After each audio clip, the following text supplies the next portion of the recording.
Welcome to Thick Tickles, the curviest corner on YouTube. Today, we have chosen to tell you a story about African women and the science behind their role as a storage bank of ancient wisdom. If you are new here, please subscribe and turn on notification for more exciting contents like this.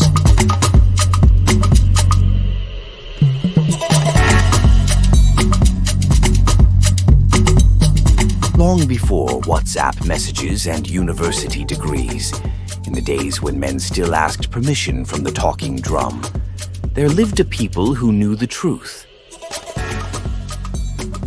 Not the textbook truth, not the colonizer's truth, but the truth tucked in the folds of Ankara skirts and whispered between the hips of queens.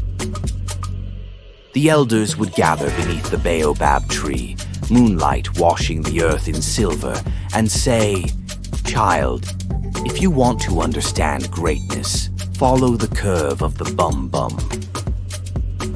Yes, oh, it is written in the Book of Backsides, chapter thick, verse curved, that African women were the first USB drives, storing secrets of ancient kingdoms inside their waistlines. Their skin, dark and glowing like roasted shea butter, held stories of creation. Their hips, wide like the doorway to destiny, swayed with authority. And their bum-bums? Those ones were the hard drives of intelligence itself.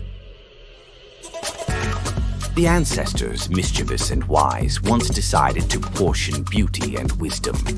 But according to the tale of Mama Neddy, the bum prophetess, they got a bit distracted while portioning. So instead of sprinkling brains in the usual place, the head, they said, "Let us load the back first. We'll come back to the brain later." That, dear listener, is how bum-to-brain intelligence osmosis began.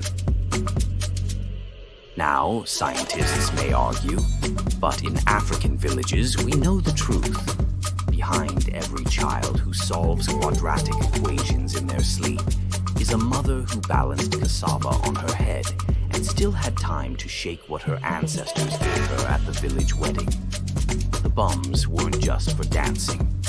No, they were the storage units of ancestral knowledge.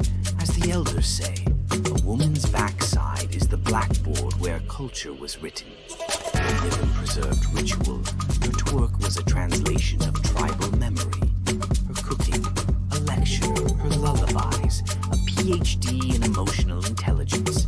So when you see African men topping medical boards, building tech empires, and receiving degrees with surnames that make Western tongues sweat, just know it started in the back. Yes, so Harvard should be paying homage to Mama Folake, the waistline warrior.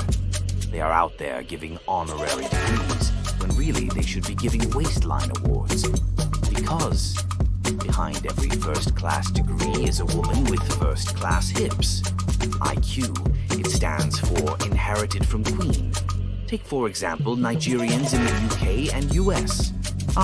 Doctors, engineers, professors, pharmacists, even the computer repair guy has 2 master's degrees. Why?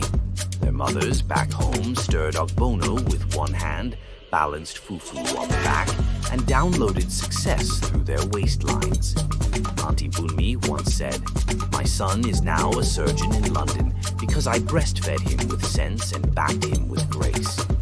And truly, when she turned around, even wisdom itself bowed. Now don't get it twisted. This isn't just about bodies. No, my child. This is about functionality. The African woman's beauty is not for decoration. It is architecture, history, technology, and GPS navigation. She uses her hips to guide generations and confuse colonizers since 1800. They came looking for gold, but left speechless after one encounter with Auntie Mfo's Sunday walk to church. Her body remembers, not just the pain, but the power. In her head wraps are blueprints of resilience. In her arms, she carries nations. And in her waist, balance. The kind of balance that raises CEOs and calms crying babies before the water even boils. So the next time you meet a brilliant African in the diaspora, solving equations with one eye closed, or starting businesses with $5 and a dream. Don't just ask what school they went to. Ask, whose mama backed you? Because somewhere in a village, a woman's bum was bouncing, and a boy's brain was expanding. Let it be known. The African woman is a cultural library with hips. She doesn't just walk, she educates, she preserves, she inspires, and if you listen closely, you'll hear history clapping in rhythm behind her.